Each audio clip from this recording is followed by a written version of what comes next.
In the following lessons, you're going to learn about American consonant sounds. You're going to learn how to fix the most common mistakes that non-native speakers make when they're trying to speak English with an American accent.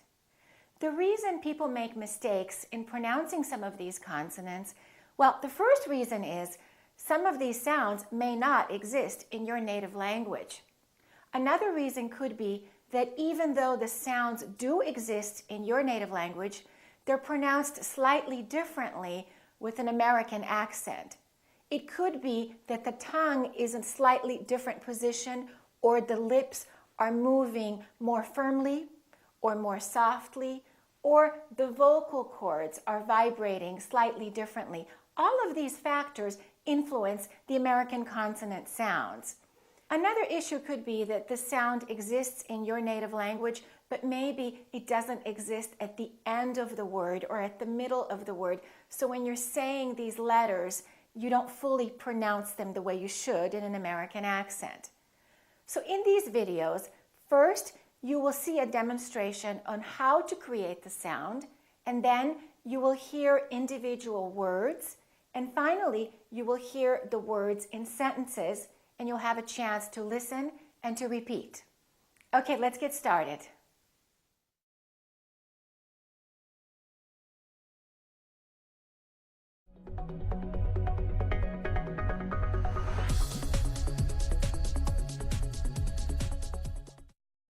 The first thing that you need to know about consonant sounds is you must fully pronounce each sound. Don't take any shortcuts. Most of us are not really aware of what we're doing with our mouth when we're speaking our native language. We don't have to think about, is my tongue touching the top of my mouth, or is my lower lip touching my teeth?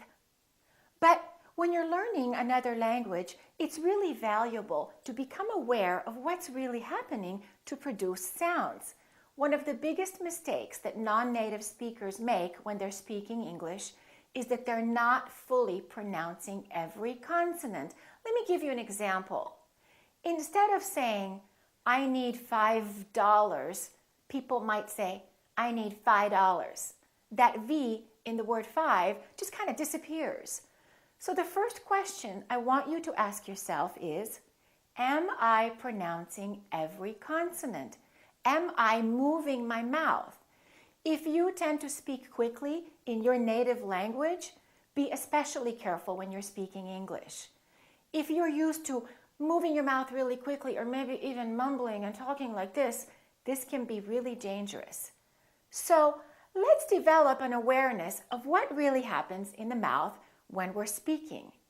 Well, sometimes we use our lips, right? So if I say b, b, b, or p, p, p, I'm putting my lips together. Both my upper lip and my lower lip are working, b. So when I say probably, we have a p, b, b, probably. My lips have to open and close 3 times. So don't take any shortcuts. Don't say probably, probably. Say probably. Fully move your lips and fully pronounce each sound. And I don't expect you to sound exaggerated and to speak like this. No, that's not what I'm talking about. What I mean is just take your time and move your mouth well. And sometimes we move our tongue. L, l, l, n, n, n. So when I say the word general, my tongue is moving for the N and it's moving for the L. So when I say in general, my tongue moved 3 times. In general. 3 times touching the top of my mouth. And sometimes people get lazy and they say, in general, in general. In general, I go to the library. Pronounce every sound. In general, I go to the library. Okay, let's just practice pronouncing some consonant sounds by saying some numbers. For example, if I say the number 7, look what's happening in my mouth. 7. Let's write it down. We have a V and we have a N. V, v, So first, my lower lip is touching my upper teeth. V, And then my tongue is touching right behind my upper teeth. 7, 7. So don't get lazy and say 7, 7, but move your lips fully and pronounce every consonant. Let's try one more number. This is a difficult one for people who tend to speak quickly. Watch me. 12, 12. There's a lot of movement that happened here. First, there was a tongue, t, t, t, touching behind my upper teeth. And then we round our lips for the W, tw, tw. And then the tongue goes up again for the L, l, l. And then the lower lip touches the upper teeth for the